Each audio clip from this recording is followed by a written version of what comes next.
Welcome everyone to Monday, December the 6th, 2021, Black Creek Oyster Bay Services Committee. And we do have somebody in the gallery. So I'll go through the routine about whether we have a massive earthquake or incoming North Korean missiles. We have a muster point out on the sidewalk. Is it in the front or the back side? It's in the front, isn't it? On the back of the building? There you go. So that's just in case. Other than that, welcome. And we're going to get right into this because we want to get right through it if we can. First of all, I guess I have to recognize, and I'm actually pleased to recognize that we are doing our business today on the traditional unceded territory of our very own Comox First Nation.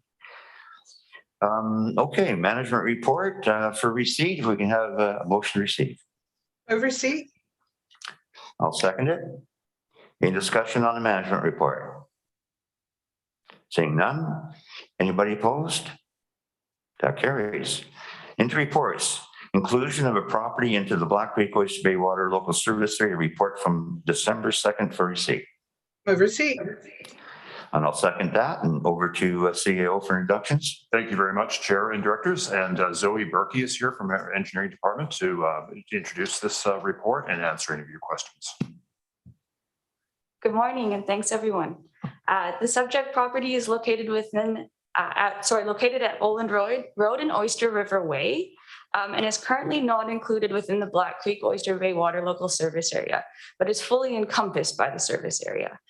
The property owner started his rezoning application in 2019, so before our connection suspension.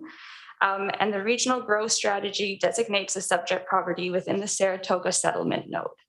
This, combined with the official community plan policies, requires development in the settlement nodes to be served by public infrastructure where possible.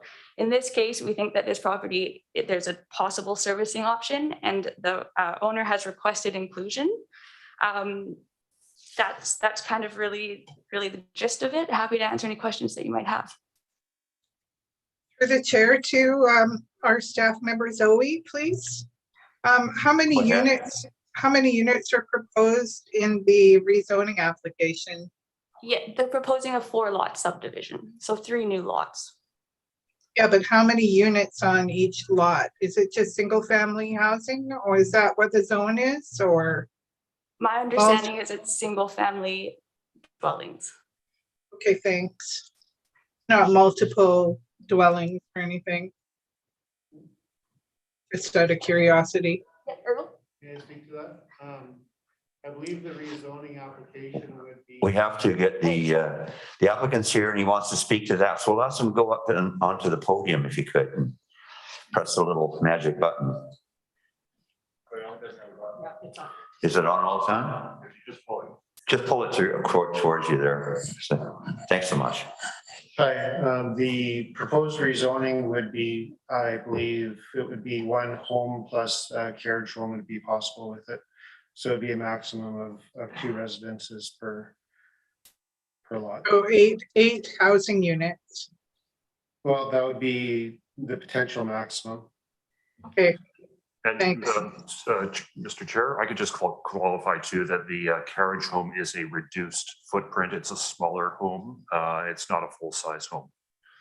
That's based on our zoning.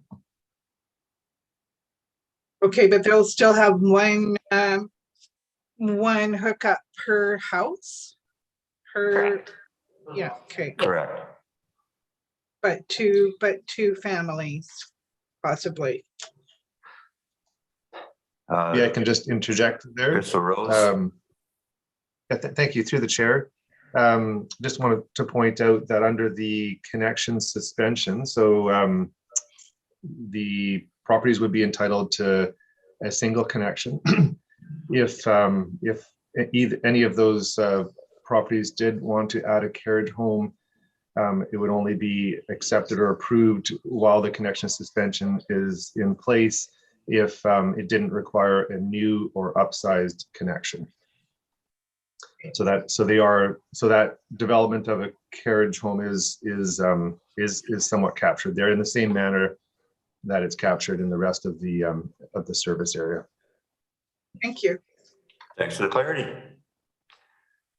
Okay, I have no questions. I've read this thoroughly. So we're going to call the question on receipt of report. Anybody opposed? That is carried. If we can move the Move the recommendation, recommendation. and I'll second that. Any further discussion on the recommendation? Seeing none, we'll call the question on that. Anyone opposed? Hearing none, that's carried.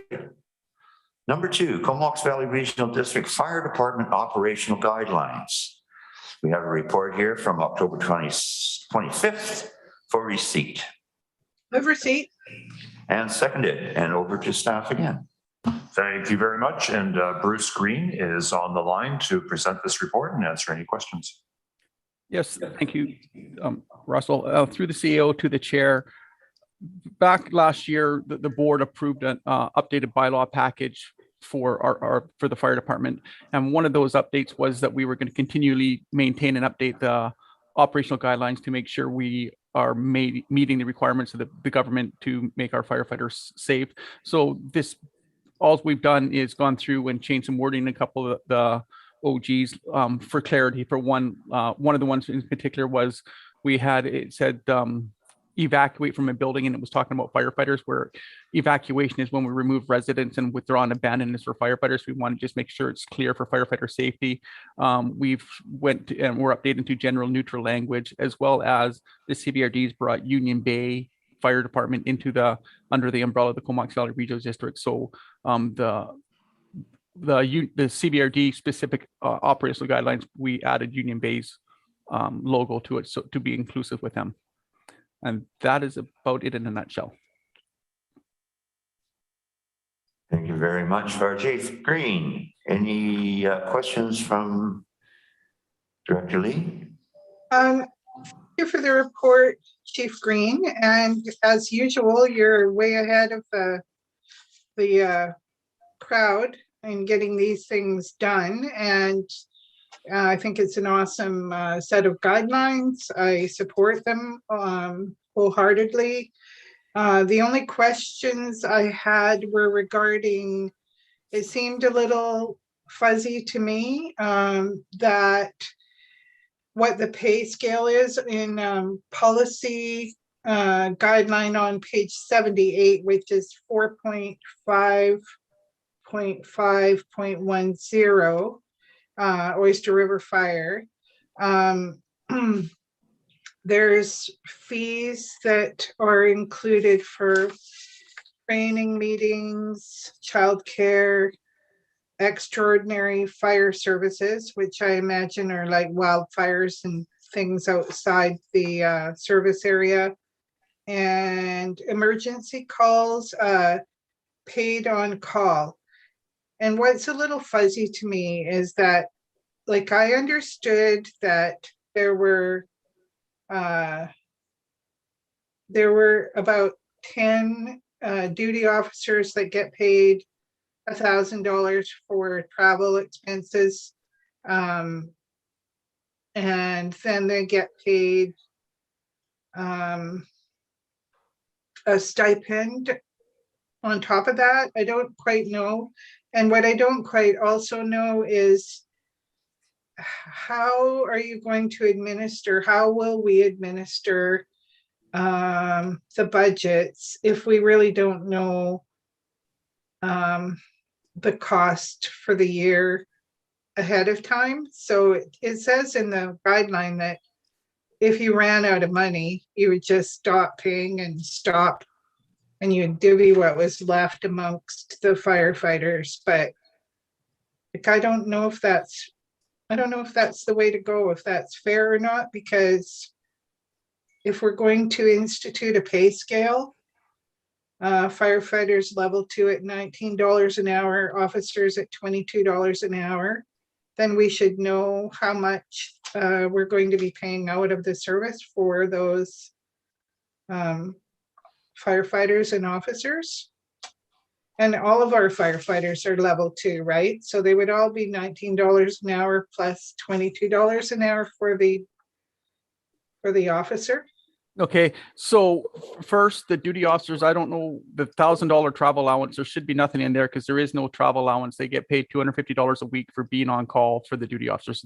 Okay, So there's no travel allowance for the duty officers, a $250 stipend for them to carry the phone and be on duty 24/7 for that week. okay, As for the budget, I think this year we have an allotted amount in the budget is $106,000. And in that operational guideline, if we, what we do is prorate based on calls. So the way we do it is we have the three subjects. We have fire calls, training, and extracurricular activities. So extracurricular activities is like I've got right now. I've got a crew on standby just in case because of the snowstorm. So that's captured in that. And if the association's aware of this and all the firefighters are, if we're going to go over our budget, what we do is prorate based on the call. So we pay out first all for training because that's the most important thing for the firefighters, and then the extracurricular, and then the calls. So if we're going to go over the $106,000, we will start prorating the calls so we stay within the budget, and that is acceptable to the association and the firefighters. and then you would adjust that in the following years if say we were way over?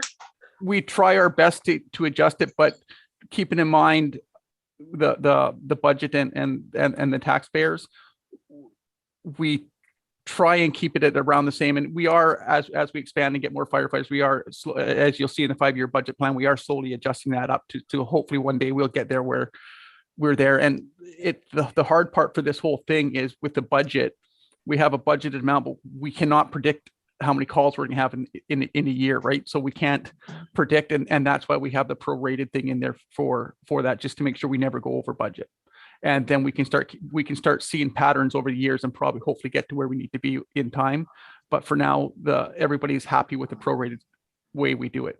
And we only pay out once a year in December. So we know everybody's, it's not like if we paid out twice a year, the people that attended everything in the first year get 100%. And then it's at the end of the year, they only get half or whatever. It's once a year payment. So everybody gets prorated the same amount. Great, thank you. Thank you. Thank you very much for the clarity. Seeing no further questions of the chief, we're going to call the question on report. Anybody opposed? Seeing none, that carries. And recommendation, they endorse the updates. Move the recommendation. I'll second that.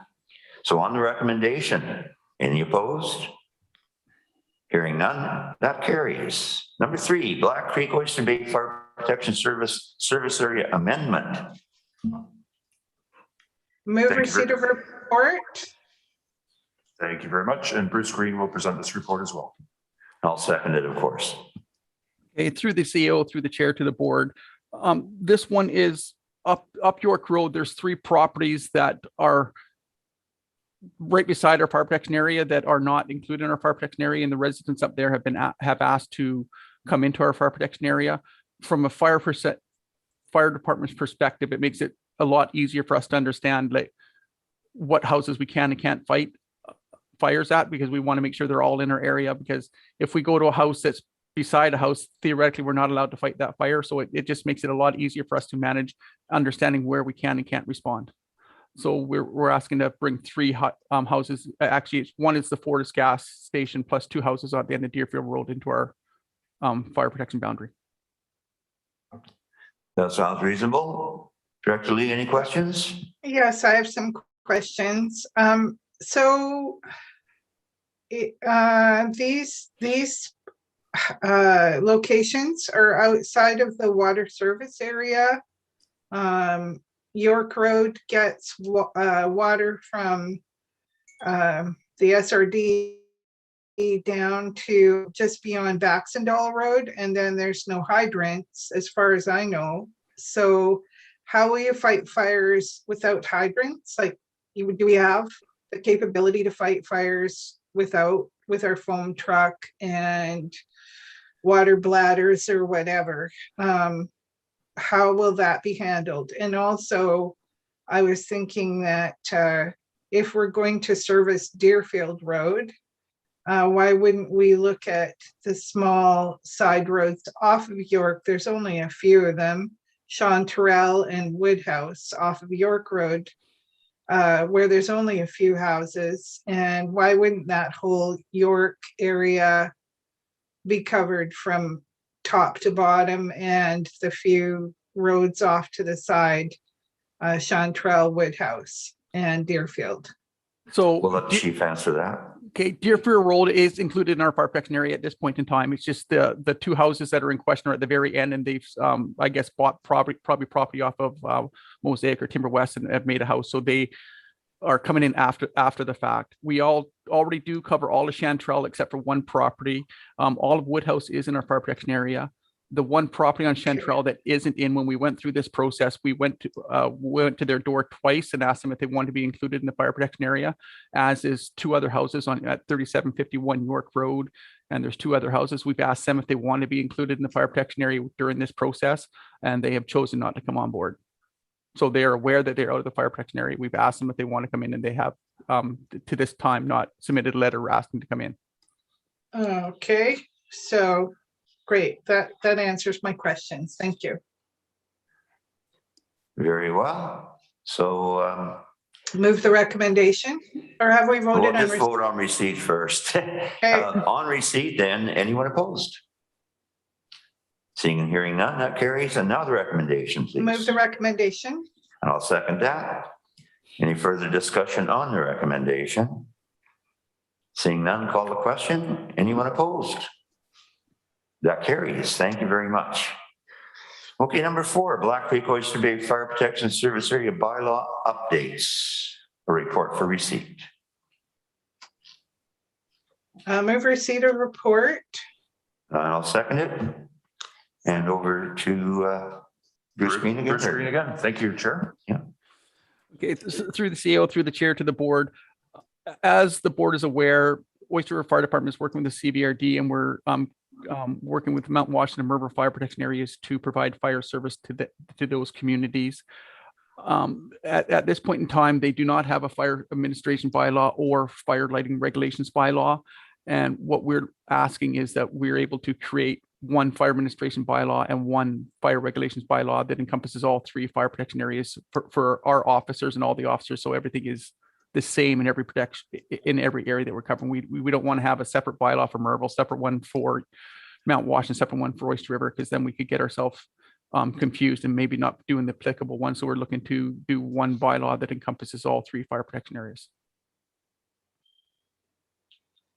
Okay, I have a question, Mr. Chair. Go ahead. Okay, so I understand that it's a regulation, service regulation bylaw, and it's not going to affect the Black Creek Oyster Bay Services Committee operation. Just my question here that I wrote down, will Area D be represented in the electoral area services that would control this bylaw? I'm concerned that this proposal to repeal BCOP's establishment bylaw 41 and fold Solem, Merville, and Mount Washington into this service will have legal and financial and possibly boundary implications for people in Area D. So I'd like a subsequent report on this as to how people in the Oyster Bay, Oyster River area will be affected. So directly, if I may, the bylaws that we're proposing here, other than the recommendation 2, I'm not sure about those ones, but from the fire perspective, those are bylaws that we already have in place. We just want to make sure those bylaws are consistent with the other 2 fire protection areas that we are protecting for clarity for the fire services. So bylaw 293 and 357 are already in place for the Black Creek Oyster Bay fire protection area. We're basically just going to asking to add Merville and Mount Washington fire protection areas into those ones. And you're proposing to call it a new service called the Northern Service? I think that's just the name for the bylaw. It's not changing the service. It's just the name we're going to put on the bylaw, so it encompasses all 3 areas.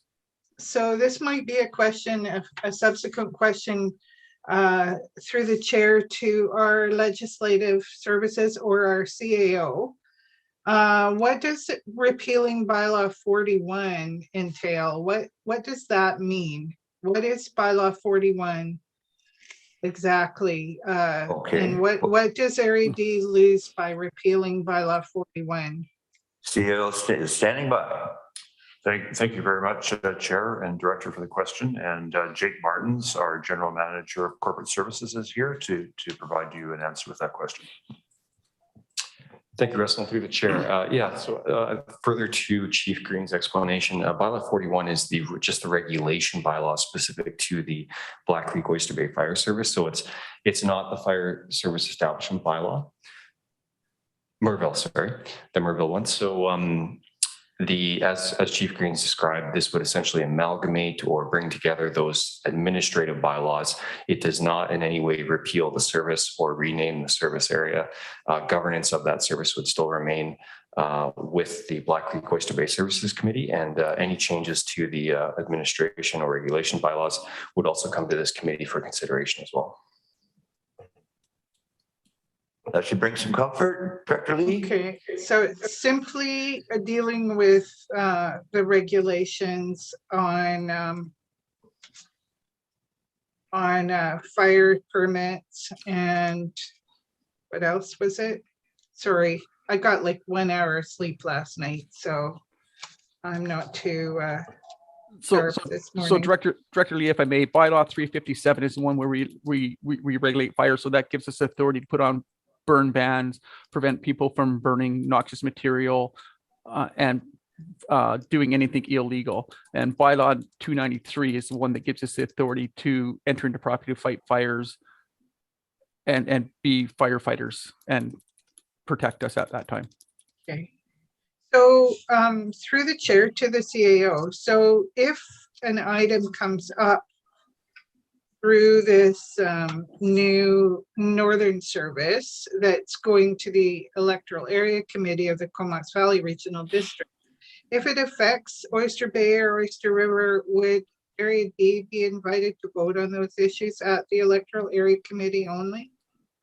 I'll just ask Jake to comment and give you some guidance on this. Thank you. Thanks, Russell. So I guess this report is a good example where we have essentially a mirrored report that's going both to the BCOB and to the EASC. And so while there is options for us as far as your participation at EASC, it also doesn't prevent us from, again, just taking a report or a requested action to both committees to seek that necessary support. I would hope that if Area D is paying taxes to a service, that Area D will be represented on any decisions that would affect those taxes. There shouldn't be any taxation without representation. So I would hope that the CVRD would make accommodations for Area D to participate in any decisions that would affect people in Area D. I believe that's the case. We'll let the CEO. Yeah, just to reinforce that, thank you very much, Director. It is very much the case. And as you're aware, when it comes to the board, the vote at the board is determined on the basis of who the participants are. So Area B would have voting rights on any matter at the board. But in order to ensure that there's a full consideration at the conceptual level, as Jake mentioned, reports will be referred to the EA Directors Committee as well as the Black Creek Oyster Bay Committee for the time being, to ensure that everybody gets a chance to give their input before it goes to a vote at the board. Okay, well, we'll see how it works. I'm a little skeptical, but because I like the status quo. I'm not a big change agent. I don't like change for change's sake. And you know, if this makes it easier for our fire department to, you know, administer these regulations for burning and whatnot, I understand that. And if it's only limited to those minor things, I understand that. But if it becomes a whole new service, which folds in Merville Fire and Mount Washington Fire, and Area D ends up having to pay for those, I don't know. I think we're just looking for continuity between the three. So I don't think you have anything to fear at this point. Yeah, thank you, Chair. And as Fire Chief Green says, this method is the best for the department and for sure in ensuring continuity and consistency and easy understanding. Okay. So I think we've got to the bottom of that, and I'll call the question on receipt of that report. Anybody opposed, I should say.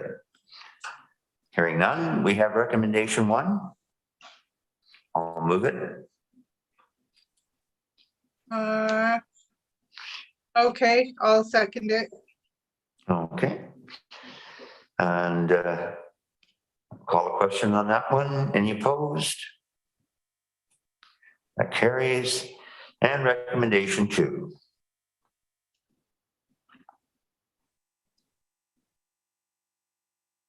Move to. Okay, and I'll second that. And call the question on that. Any opposed? That is carried. Okay, we have no new business, no addendum, no media, certainly no questions from the media. So I'll entertain a motion to move to in camera pursuant to subsection 90 of the community charter. Move that the committee adjourn to an in-camera session pursuant to the following subsections of section 90 of the community charter. 91E, the acquisition, disposition, or expropriation of land or improvements. If the committee / board considers that disclosure might reasonably be expected to harm the interests of the municipality.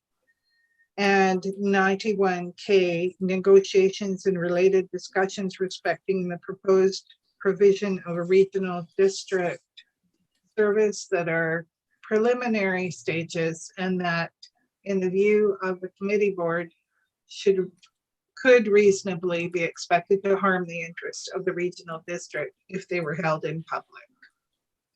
Great, and I'll second that. On the recommendation, any opposed? That is carried, and we will now